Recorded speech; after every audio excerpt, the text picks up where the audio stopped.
सोचता है कि भी मैं शारीरिक तौर से ही बीमार हूं, मैं शारीरिक तौर से मुझे शिफा पाने की जरूरत है, मुझे चंगाई पाने की जरूरत है।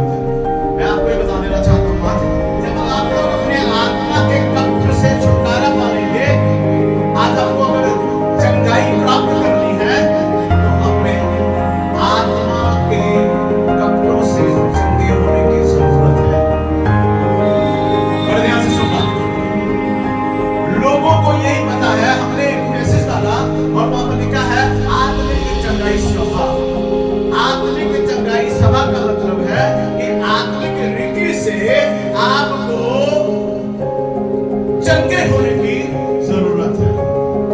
और आत्मिक रीति से क्या चंगाई चाहिए वो मैं बताना चाहता हूं। बहुत सारे लोग परमेश्वर का वचन सुनते हैं, परमेश्वर के वचन को पढ़ते हैं, लेकिन परमेश्वर के वचन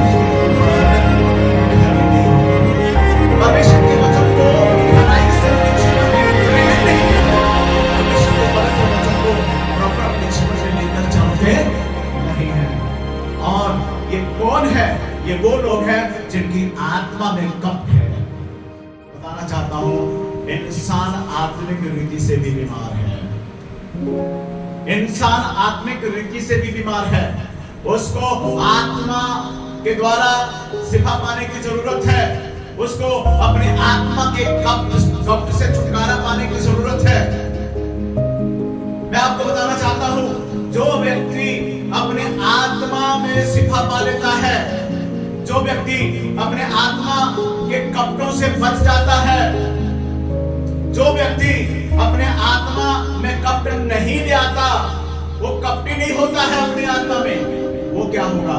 वो परमेश्वर का एक सच्चा जन होता है, परमेश्वर का प्रेम होता है और परमेश्वर की महिमा करता है। लेकिन बहुत सारे लोग यहाँ पर बैठे भी और जो मुझे ऑनलाइन देख रहे सुन रहे हैं, मैं आपको बता दूं कि आप लोगों को शरीर की चंगाइयों की जरूरत नहीं है, आप लोगों को शरीर के द्वारा शिफा पाने की जरूरत नहीं है, आप लोगों को अपनी आत्मा में शिफा पाने की जरूरत है।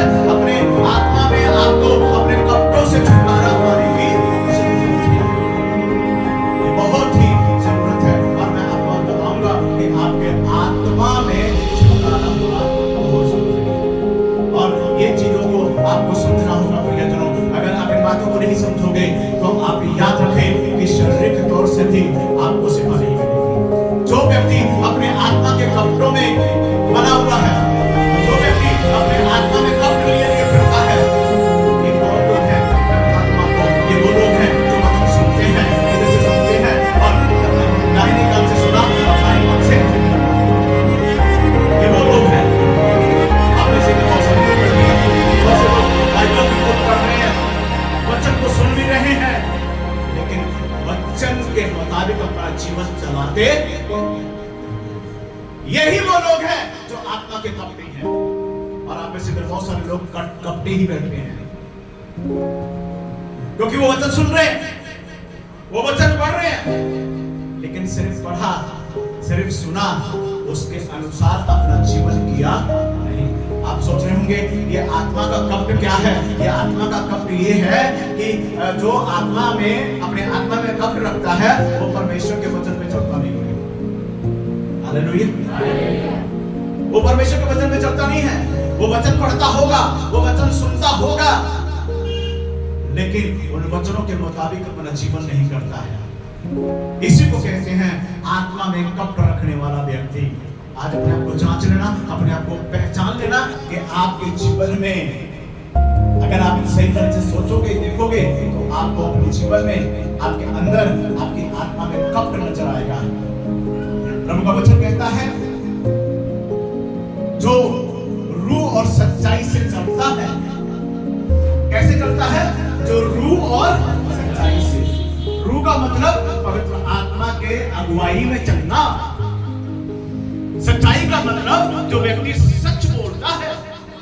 सच्चाई का मतलब जो परमेश्वर के वचन के अनुसार अपना जीवन कर लेता है, वो व्यक्ति परमेश्वर को मानता है। Hallelujah, hallelujah. वो व्यक्ति परमेश्वर को, और जिसको देखो वही कहता मैं ठीक नहीं हो रहा हूँ, मैं चंगा नहीं हो पा रहा हूँ, मैं परेशान बहुत हूँ, मैं दुखी बहुत हूँ, मेरी ये समस्या, मेरी वो समस्या, मैं यहाँ फंसा हूँ, मैं वहां फंसा हूँ। अरे कपटी लोगों, अपने कपटों से बाहर आओ। क्या है कपट? क्या है कपट? कल जब मैं उपवास प्रार्थना में था, परमेश्वर ने ये बातें मुझे सिखाई। परमेश्वर ने कहा इन लोगों को आत्मा में, इनके आत्मा में कपट आ चुका है, ये लोग कपटी हो गए हैं। और इनको बताओ कि तुमको शारीरिक चंगाई प्राप्त करने की जरूरत नहीं, तुमको अपने आत्मा में चंगे होने की